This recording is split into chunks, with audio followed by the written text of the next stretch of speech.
Marguerite Johnson was born in the late 1920s in Arkansas. A poor black female in the segregated South, Johnson didn't exactly have a bright future to look forward to. At age 7, she was raped by her mother's boyfriend. She told only her brother about it. A few days later, her attacker was found dead. She was so traumatized by these events that she didn't speak a word out loud for another 5.5 years. An outcast, both from the outside and from within herself, Johnson was seemingly bound to a hard, lonely life of struggle and isolation. Marguerite Johnson, however, would later change her name to Maya Angelou and become a dancer, an actress, a screenwriter, a poet, a prominent leader in the civil rights movement of the 60s, and the first black female to write a best-selling nonfiction book. And what was perhaps most impressive is that at one point, Angelou admitted that she became what she was because of it. Trauma is not a good thing in life. None of us should have to experience these horrible things. But all of us do at some point or another. That's just a fact of life. Most of us live through at least 5 or 6 traumatic events in our lifetime. We lose someone close to us, get divorced, lose a job, get a scary diagnosis at the doctor's office, get assaulted, and on and on. As many as 90% of people who experience a traumatic event also experience at least one form of personal growth in the following months and years. These people eventually come to feel a greater sense of appreciation in life. Their priorities change, their relationships are warmer and more compassionate, they draw from a greater source of personal strength, and they see new possibilities in their lives that they never even considered before.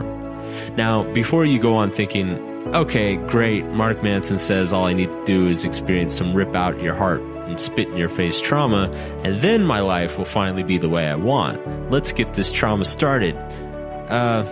No, there's more to it than that. The trauma is not the end, it's the beginning. It turns out that trauma in our lives, in whatever form it takes, it isn't actually the thing that makes us stronger. All those inspirational quotes with the cheesy sunsets about enduring adversity and what doesn't kill you makes you stronger, they all kind of mislead you into thinking that just enduring some sort of hardship is enough to steel yourself against future hardship. That's not entirely true. It's what comes after the trauma that really matters.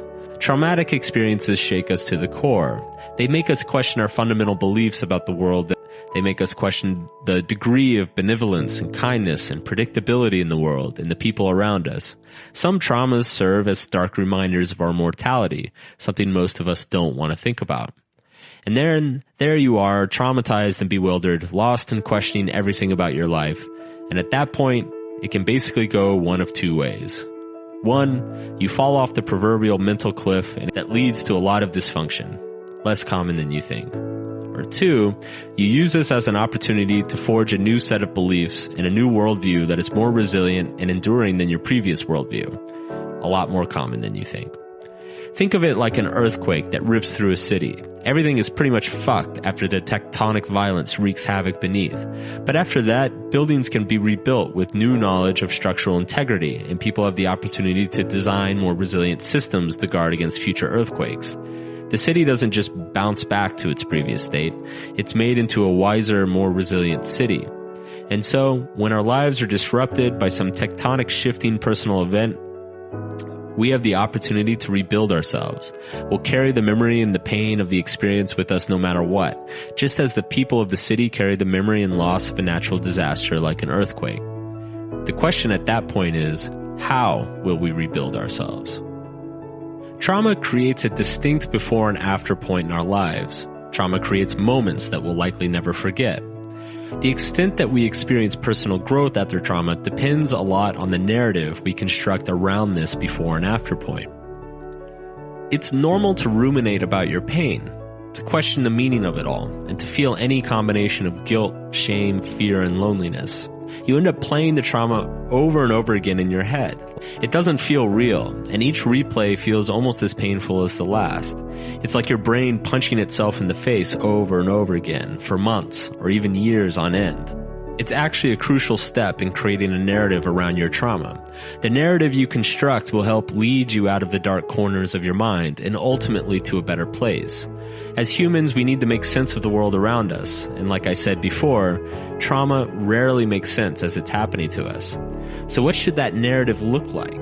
Well, there are a few things to keep in mind. 1. It's not about deserving. Our natural inclination when something horrible happens is to ask, why me? What did I do to deserve this? Generally, the younger we are or the worse the experience, the more we will naturally come to blame ourselves for our pain.